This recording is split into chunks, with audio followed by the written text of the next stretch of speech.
Vous êtes-vous déjà senti que plus vous donnez, moins on vous cherche, que plus vous êtes disponible, plus on vous oublie facilement? Ce n'est pas votre imagination.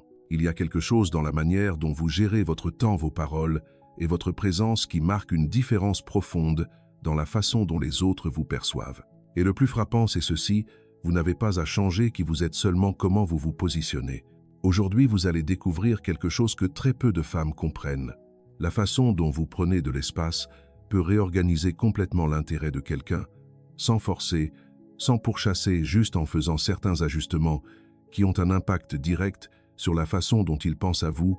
Vous n'êtes pas là. 5 clés claires et pratiques pour que vous n'ayez pas à être disponible tout le temps et que vous conserviez pourtant le plus important, votre valeur intérieure intacte. Si vous ne me connaissez pas encore, je suis Gabriel, votre psychologue et philosophe. Sur notre chaîne, nous partageons de manière pratique et applicable la psychologie puissante de notre cher Carl Jung. Avant de plonger dans les aspects mystérieux de la psychologie de Jung, je vous invite à vous abonner à la chaîne si ce n'est pas encore fait. Chaque vidéo ici n'est pas seulement une information, mais un véritable voyage à la découverte de soi pour apprendre à reconnaître son ombre intérieure et développer une compréhension profonde de soi-même. Si vous souhaitez m'accompagner dans ce voyage, appuyez sur le bouton d'abonnement dès maintenant. Et si vous trouvez ce sujet utile, commentez-un. Si vous ne vous sentez pas encore connecté, appuyez simplement sur 0. Chaque retour est une motivation pour que la chaîne continue d'offrir des contenus profonds, vous aidant à mieux vous comprendre. Commençons. Première clé. Comment prendre de la distance sans que cela ne sonne comme une punition et qu'il vous cherche de lui-même? Il y a une manière de s'éloigner qui le blesse et une autre qui le marque pour toujours. L'une ressemble à de la vengeance, l'autre à du magnétisme. Et c'est là que beaucoup se trompent sans le savoir, car il ne s'agit pas de disparaître, il s'agit de vous retirer avec présence. Lorsque vous le faites par colère, il le ressent comme une punition. Lorsque vous le faites depuis votre pouvoir, il garde votre image tournant dans son esprit comme un écho qui ne le laisse pas en paix. Et le plus impressionnant, c'est qu'il ne le comprendra même pas complètement. Il saura seulement qu'il a besoin de vous près de lui, que votre absence pèse et que son âme commence à vous chercher, même si son ego ne le dit pas à voix haute. Mais pour obtenir cet effet, il ne suffit pas de faire silence. Il y a une bonne façon de se retirer sans que cela ressemble à une crise de colère, sans qu'il le ressente comme une guerre. Et aujourd'hui, je vais vous la montrer. Écoutez très attentivement ce que je vais vous dire. Il y a un cas qui le reflète à la perfection. Elle s'appelle Yesenia.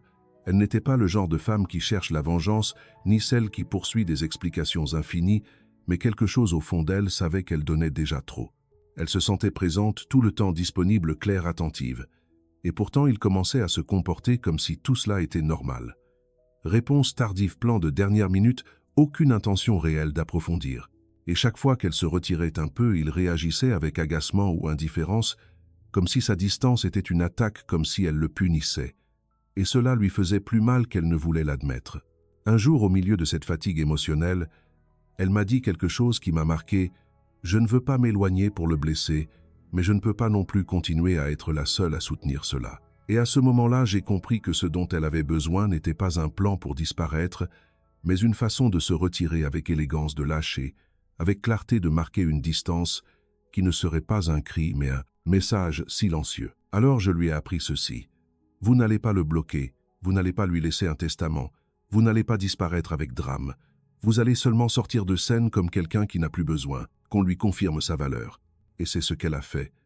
Un après-midi, après avoir reçu un autre message sans âme, elle a répondu « Je me déconnecte un moment, je te lirai plus tard. » Simple, sans reproche, sans plainte, sans intention de blesser. Et pendant les heures suivantes, elle n'a pas regardé son téléphone, n'a pas posté d'indice, n'est pas tombée dans la tentation de rompre le silence pour voir s'il disait quelque chose. Elle est allée à la salle de sport, a lu un livre qu'elle avait reporté, a mis un masque, s'est immergée dans son monde. Et quand elle est revenue, il n'avait toujours pas écrit, mais cela ne l'a pas déstabilisée, car elle n'était plus en mode attente, mais en mode retour à moi. Alors sans dramaturgie, elle a écrit « Ma journée est finie, comment vas-tu ?» Et voici ce qui est incroyable. Non seulement il a répondu rapidement, mais il a commencé à lui écrire plus souvent avec des phrases comme « J'ai pensé à toi aujourd'hui. Où étais-tu? J'ai senti ton absence. Tu vas bien. Je te trouve différente. » Yesenia n'avait pas lutté, n'avait pas exigé, n'avait pas disparu par vengeance, elle avait seulement changé le motif de sa distance. Et quand vous faites cela, tout change. Maintenant, écoutez ceci. L'esprit masculin ne répond pas à la pression, il répond aux symboles silencieux. Et l'un des symboles les plus puissants est quand une femme se retire sans bruit, mais avec dignité. Parce que cette absence n'est pas une punition, c'est une preuve que votre monde ne s'arrête pas pour lui, et cela l'allume de l'intérieur. Mais ne confondez pas cela avec une indifférence feinte. La clé réside dans l'intention qui la soutient. Ce n'est pas la même chose de dire « je vais m'éloigner pour qu'il me valorise » que de dire « je vais me concentrer sur moi parce que je me néglige ». La première génère du ressentiment, la seconde génère du respect. Et selon la philosophie de Carl Jung, cette différence est vitale, car Jung disait « tout ce qui n'est pas rendu conscient devient destin ». Si vous ne rendez pas consciente la vraie raison de votre retrait, vous finissez par répéter les mêmes cycles, distance réactive, retour coupable, ressentiment accumulé. Mais si vous décidez de vous retirer depuis le centre et non depuis la blessure, votre silence devient magnétisme et votre absence une présence qui le déstabilise. Maintenant, je vous le dis de manière pratique. Chaque fois que vous sentez que vous donnez plus que vous ne recevez, ne faites pas de crise de colère, n'expliquez pas trop, n'implorez pas d'attention. Dites seulement d'une voix sereine « Je vais me déconnecter un moment, je te lirai plus tard ». Et faites-le. Occupez-vous de vous. Et quand vous revenez, revenez doucement présente mais sans urgence. Cela va le déconcerter, car son esprit est habitué à ce que votre attention soit constante et soudain votre monde a continué de tourner sans drame, sans scandale, juste avec valeur. Et je vous assure quelque chose, la femme qui se retire avec calme est celle dont on se souvient le plus car l'ego n'a rien à défendre. Mais l'inconscient est rempli de questions. Et devinez ce que fait l'inconscient quand quelque chose n'est pas clos. Il revient encore et encore. Êtes-vous prête à l'essayer? Il ne s'agit pas de vous éloigner pour manipuler. Il s'agit de revenir à votre centre et de permettre à son âme de réaliser le trésor qu'il avait de disponible. Et s'il le voit, il le verra seul. Et s'il ne le voit pas, qu'il vous voit de loin mais depuis votre dignité intacte. Parce que comme je vous le dis toujours, la femme qui n'a pas besoin de crier son absence est celle qui est le plus ressentie quand elle n'est pas là. Deuxième clé, comment organiser votre journée pour qu'il apprenne à suivre votre rythme et non l'inverse. Et quoi de neuf? Je vais faire une petite pause pour vous faire une demande. Vous regardez peu, être ces vidéos depuis un certain temps et vous n'êtes pas encore abonné. Ce n'est pas grave vraiment. Mais si ce contenu vous apporte quelque chose, s'il vous accompagne dans vos moments importants, vous abonnez maintenant avec ce petit bouton rouge de YouTube est la meilleure façon de me dire « Je veux plus de ça ». Et croyez-moi, cela fait toute la différence. Merci d'être ici. Et maintenant revenons au message puissant qui vous attend. Savez-vous quel est l'un des signes les plus clairs que vous avez perdu votre centre lorsque n'importe lequel de ces messages interrompt votre agenda? Quand il écrit et que vous laissez tout pour répondre. Quand il propose de vous voir et que vous réorganisez votre journée pour vous adapter à ses horaires. Et le pire, quand vous êtes libre, vous attendez. Quand il est libre, vous vous activez. Ce n'est pas du romantisme, c'est un déséquilibre. Et le plus dangereux, c'est que cela arrive sans que vous vous en rendiez compte. Petit à petit, vous commencez à tourner autour de lui. Et le problème n'est pas que vous l'aimez. Le problème est que sans le remarquer, vous vous déprogrammez de vous-même. Et c'est là que beaucoup de femmes se trompent. Elles croient que si elles ne sont pas disponibles, elles vont le perdre. Mais en réalité, si vous êtes toujours disponible, il ne sent pas qu'il a à gagner quoi que ce soit. Et je vais vous dire une vérité inconfortable. Le cerveau masculin s'adapte au rythme que vous lui permettez. Si vous vous laissez interrompre tout le temps, son inconscient enregistre « Elle s'adapte à moi ». Si vous changez vos plans pour lui, son ego suppose « Je n'ai pas à faire d'effort ». Elle est toujours là. Et le plus tragique, c'est ceci. Lorsque vous le priorisez trop, il commence à vous dévaloriser non parce qu'il est méchant, mais parce que l'inconscient fonctionne ainsi. Il valorise ce qu'il respecte et respecte ce qui a une structure. Je vais vous raconter une histoire que vous n'oublierez pas. Elle s'appelle Yarelis, une femme brillante, disciplinée, indépendante, jusqu'à ce qu'elle tombe amoureuse de quelqu'un qui ne savait pas ce qu'il voulait. Au début, il la cherchait avec intensité. Messages constants, sorties spontanées, appels surprises, et elle était heureuse de se laisser emporter. Mais à mesure que les jours passaient, il a commencé à changer. Messages de plus en plus dispersés, rendez-vous improvisés sans lui demander avant, et commentaires comme « Tu es occupé, n'est-ce pas ?» quand c'était lui qui n'écrivait même pas pendant des jours. Yarelis ne comprenait pas ce qu'elle faisait de mal. Elle l'aimait tellement que sans s'en rendre compte, elle a commencé à s'adapter à son rythme. Elle répondait même si elle était au milieu de quelque chose. Elle annulait des engagements pour le voir et a même modifié sa routine d'exercice juste pour avoir plus de temps pour lui. Mais plus elle lui donnait d'espace, plus elle se sentait comme une ombre dans sa vie. Elle ne savait jamais quand il allait la chercher. Elle ne savait jamais si elle avait une place réelle ou si elle était une option confortable. Jusqu'à ce qu'un jour, en discutant avec moi, elle dise quelque chose qui a changé son destin.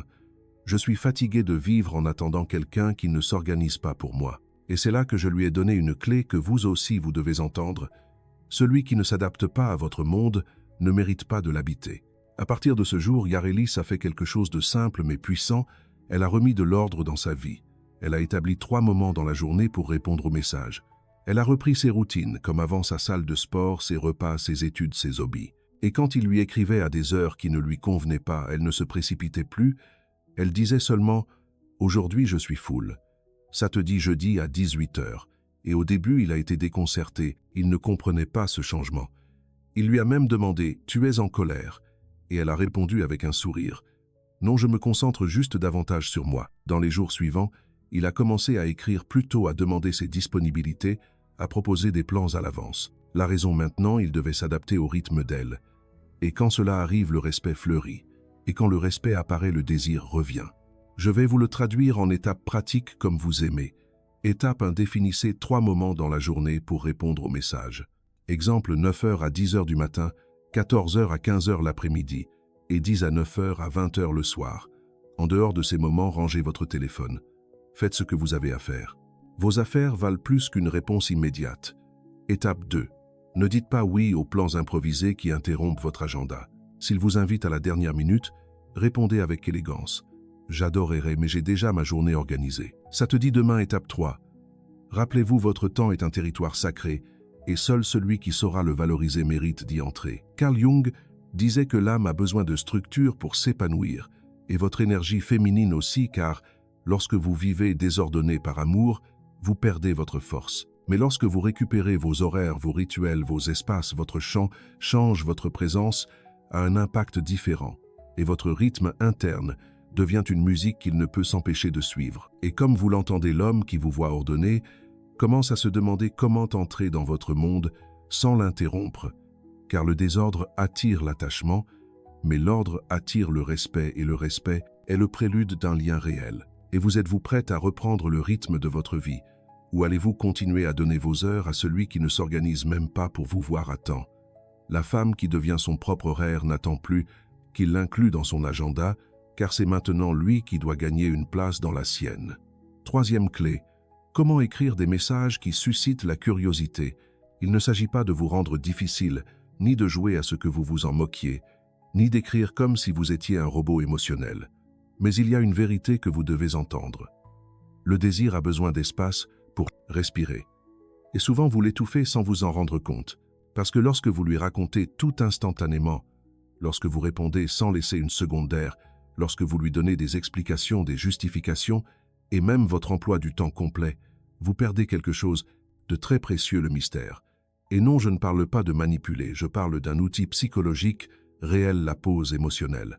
Carl Jung disait que l'âme a besoin de symboles, pas d'explications. Et cela s'applique aussi en amour, car ce qui est vraiment gravé dans l'inconscient n'est pas ce qui est dit en entier, mais ce qui est suggéré et laissé ouvert. Et c'est là qu'intervient cette clé. Aujourd'hui, vous allez apprendre à lui écrire d'une manière qui ne sonne pas comme un jeu, mais qui éveille quelque chose en lui. Quelque chose qui le pousse à vous réécrire sans comprendre pourquoi, quelque chose qui le laisse penser à vous-même quand il a éteint son téléphone. C'est ce qui est arrivé à Elimar, une femme avec un cœur énorme et une tendance à tout donner par message. Dès qu'elle commençait à parler avec un homme, elle lui racontait déjà comment elle se sentait, comment s'était passée sa journée, combien de problèmes elle avait au travail, ce qu'elle pensait de son enfance, et même combien de fois son Wi-Fi était tombé en panne cette semaine-là. Et bien sûr, au début, il répondait, mais avec le temps, elle remarquait que les chats devenaient froids, qu'il disait des choses comme « Waouh, quelle histoire, c'est compliqué, je te lirai bien après ». Et Elimar sentait que c'était parce qu'elle était trop intense. Et ce n'était pas ça, c'est qu'elle laissait 0 espace pour qu'il pose des questions, 0 espace pour qu'il entre dans son monde par lui-même. Elle lui donnait tout sur un plateau, sans pause, sans air, sans émotion, en suspens. Et c'est pourquoi il ne ressentait pas le besoin de l'imaginer, de la chercher, de se poser des questions, car il savait déjà tout. Un jour, elle m'a écrit avec frustration et m'a dit « Je suis épuisée d'être toujours celle qui maintient la conversation en vie. Si je n'écris pas, elle meurt. » Et là, je lui ai enseigné quelque chose qui a complètement changé la dynamique. Je lui ai dit « N'écrivez pas pour combler le silence, Écrivez pour éveiller une réaction émotionnelle et ensuite laissez le silence faire son travail. Depuis ce jour, Elimar a changé le format. Elle a commencé à répondre avec des phrases plus courtes, mais avec des fins ouvertes. Par exemple, avant salut, je suis sorti du travail. Ce fut une longue journée, je me suis disputé avec mon chef, mais ensuite, j'ai mangé quelque chose de bon. Je suis rentré à pied et j'ai rencontré une amie. Je t'en dirai plus, mais tu es sûrement occupé. Après aujourd'hui, 2 choses qui m'ont fait réfléchir se sont produites. Je te raconterai plus tard. Silence pendant des heures. Le résultat, lui, qu'est-ce qui s'est passé? Tout va bien. Raconte-moi, tu m'as laissé intrigué. Un autre jour, elle lui a écrit. Aujourd'hui, j'ai entendu quelque chose à la radio qui m'a rappelé toi, rien de plus. Et elle n'a pas répondu pendant 6 heures. Il a réécrit 2 fois de suite. Qu'est-ce que tu as entendu? C'était quelque chose de bien ou de mal? Et ce qu'elle a fait, elle a répondu le lendemain. C'était quelque chose de bien, mais je préfère te le raconter en personne. Et voilà, elle n'a pas été indifférente, elle n'a pas été froide. Elle a juste laissé de l'espace, et sa présence a grandi dans son esprit. Maintenant, écoutez-moi bien, vous n'avez pas besoin d'être une experte en psychologie.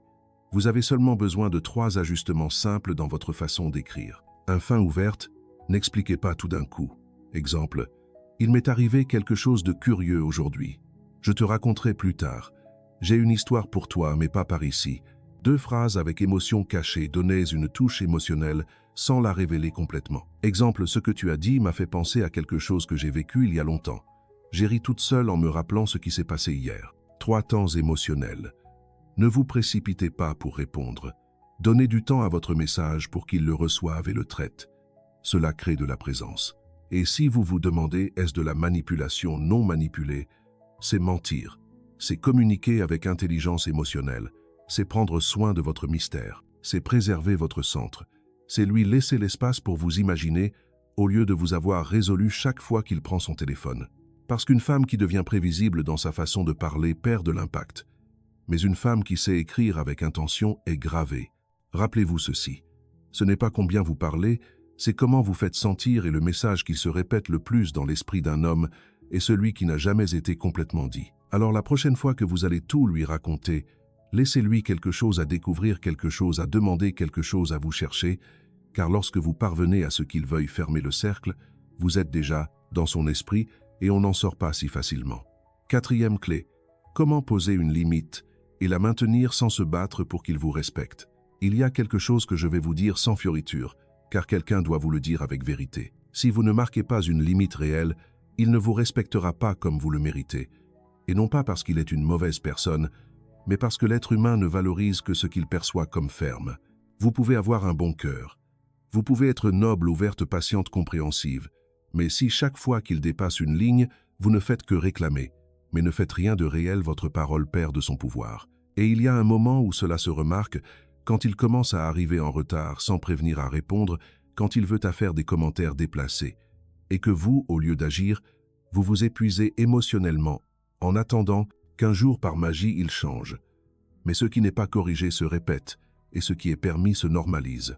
Et voici la clé que vous devez comprendre. Une limite n'est pas un avertissement, c'est une décision silencieuse, une qui n'est pas criée mais exécutée. C'est ce qui est arrivé à Ambar, une femme avec une histoire commune, mais avec un réveil qui l'a changée pour toujours. Elle a rencontré un homme charmant, de ceux qui savent parler, qui ont du charisme, de la présence, de l'attention. Au début, tout était parfait. Détails, messages, constant respect à chaque pas. Mais au bout de quelques mois, les petits signaux ont commencé. Un jour, il est arrivé 40 minutes en retard sans rien dire. Un autre jour, il a annulé un rendez-vous à la dernière minute avec une excuse bidon. Ensuite, il a commencé à plaisanter de manière blessante, comme s'il était drôle de la laisser en évidence devant les autres. Ambar en parlait au début, lui expliquait comment elle se sentait, lui disait « Ça m'a fait mal. S'il te plaît, préviens-moi si tu vas être en retard. Je n'aime pas que tu plaisantes comme ça. » Et que faisait-il? Il s'excusait mais le refaisait. Et ce n'était pas ce qu'elle disait, mais ce qu'elle ne faisait pas. Il avait déjà appris qu'il pouvait franchir la limite et qu'au final, rien ne se passait. Ambar lui pardonnait, le justifiait toujours, le recevait toujours de la même manière, jusqu'à ce qu'un jour tout change. Ce ne fut pas une dispute, ce ne fut pas un ultimatum, ce ne fut pas une scène, ce fut une seule phrase. Ce jour-là, il est à nouveau arrivé en retard près d'1 heure, sans prévenir, sans justification, et en arrivant avec son sourire habituel, il a dit « Et si on commandait quelque chose à manger ?» Et Ambar l'a regardé calmement, sans colère, sans larmes, sans discours. Elle lui a seulement dit « Aujourd'hui, je n'ai plus le temps », et elle est partie, sans crier, sans expliquer. Sans pleurer, elle est partie, et le lendemain, elle ne l'a pas cherché. Il a écrit, appelé, insisté, et elle a seulement dit « Avec respect, tu m'as près de toi, sans respect, tu me perds ». Et ce fut la dernière fois qu'il la traita comme quelque chose de sûr. Vous vous rendez compte? Elle n'a pas eu à faire de scandale. Elle n'a pas eu à donner 1000 opportunités. Elle a juste eu à montrer qu'elle avait aussi un seuil. Et quand un homme voit ce seuil, le respect s'active, parce que l'esprit inconscient enregistre « Elle a des règles, et si je ne les respecte pas, je reste dehors ». Et cela change complètement la donne. Maintenant, écoutez ceci, car je veux que vous l'ayez tatoué dans l'âme. Une limite ne se discute pas, elle se montre et se maintient. Et quand vous le faites ainsi, non seulement il commence à vous respecter, mais il commence à vous regarder différemment, parce que la limite non seulement protège, mais elle dignifie aussi. Une femme qui sait jusqu'où elle permet, transmet une force qui se ressent, et n'a pas besoin de dire « je mérite plus » dans chaque conversation, car elle le démontre déjà par ses actes. Alors comment marquez-vous une limite sans vous battre? Je vous l'explique étape par étape. Étape 1, détectez le schéma que vous n'allez plus tolérer. Il n'est pas nécessaire que ce soit grave pour le marquer. Si quelque chose vous fait vous sentir mal, c'est suffisant. Exemples, il répond quand il veut, il arrive en retard et ne prévient pas, il disparaît pendant des jours et revient comme si de rien n'était-il fait des commentaires qui vous blessent. Étape 2, dites la vérité une seule fois avec calme. Exemple, si tu vas être en retard, j'ai besoin que tu le signales. Je n'aime pas rester à attendre. Ou je n'accepte pas que tu plaisantes avec moi de cette façon. Ça me met mal à l'aise. Étape 3, s'il le refait, agissez sans vous battre. Ne lui écrivez plus ce jour-là. Ne sortez pas s'il est arrivé en retard sans prévenir. Ne répondez pas s'il revient comme si de rien n'était après avoir disparu. Ne dites pas « je n'aime pas ça » 17 fois.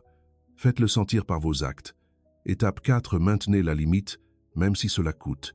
C'est la partie la plus difficile mais aussi la plus puissante. Ne cédez pas par peur qu'il s'éloigne, car si une limite l'éloigne, alors cet homme n'était pas capable de vous respecter vraiment.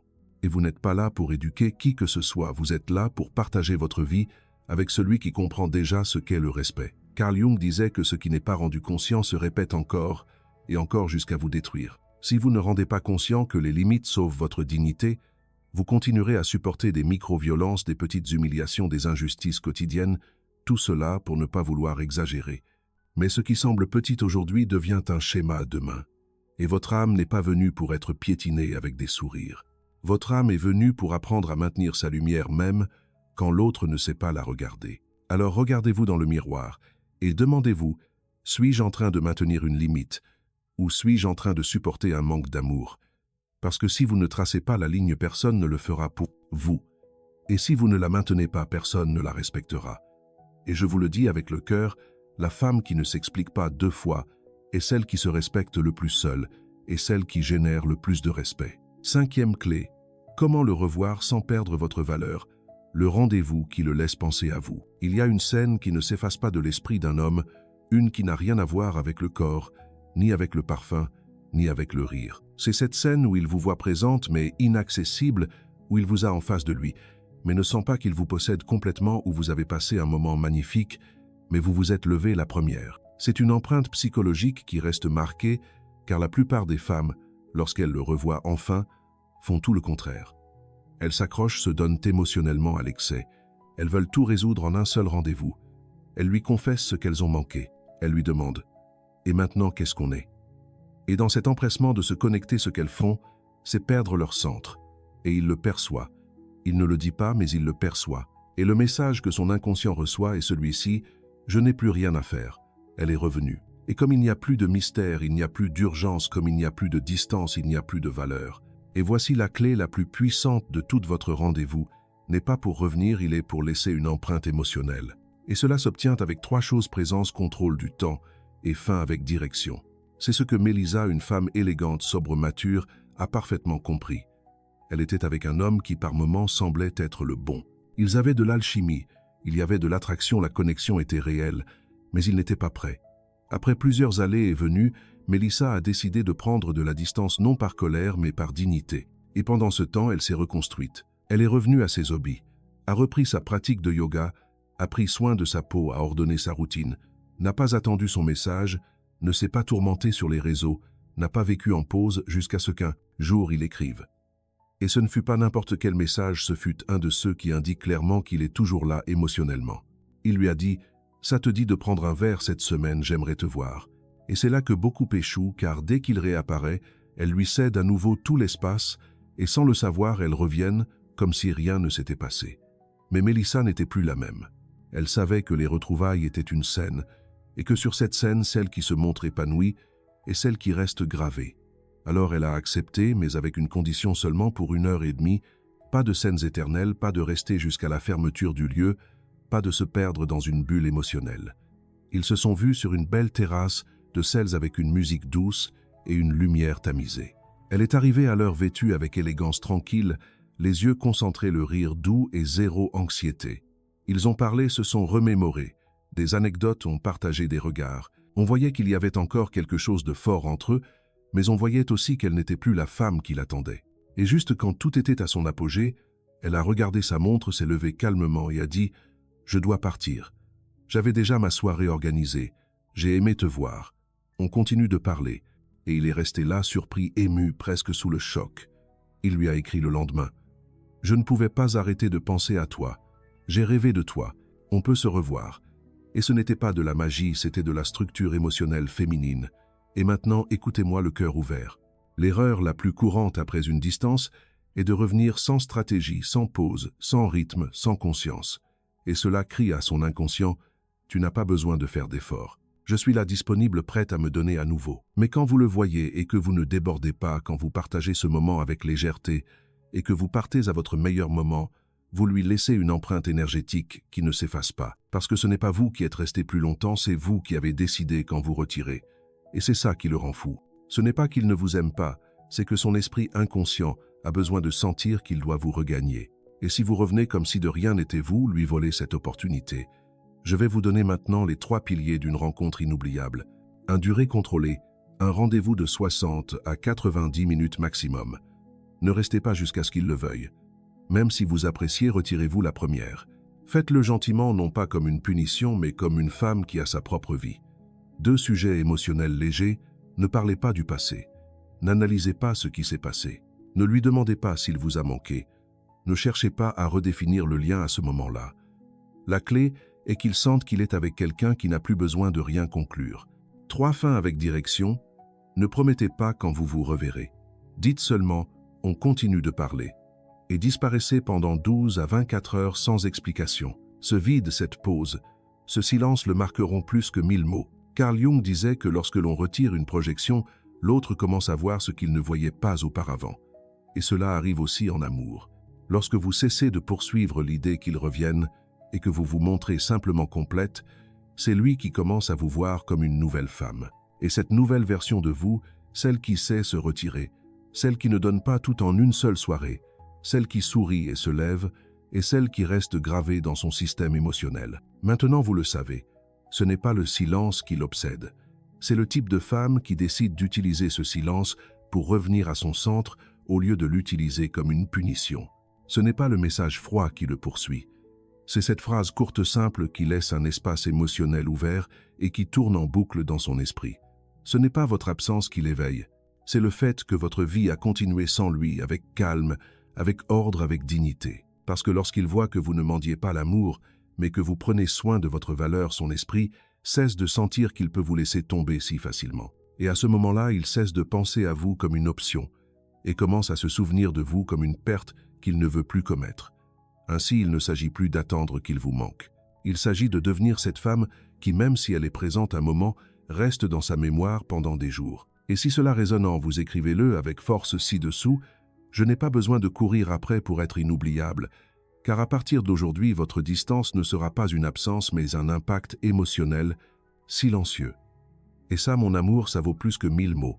Merci d'être resté avec nous jusqu'à la fin de cette vidéo. Qu'avez-vous ressenti après la leçon d'aujourd'hui? Qu'est-ce qui vous a enthousiasmé et marqué? N'oubliez pas de partager vos impressions dans les commentaires pour nous dire ce que vous en pensez. Et si cette vidéo vous a ouvert une nouvelle perspective sur vous-même ou sur la psychologie humaine, n'hésitez pas à liker et à vous abonner à la chaîne pour ne pas manquer les prochaines découvertes. Chaque soutien, chaque retour est une motivation pour que la chaîne continue d'offrir des contenus profonds, vous aidant pas à mieux vous comprendre dans l'esprit de Carl Jung. Bonjour et à bientôt dans la prochaine vidéo.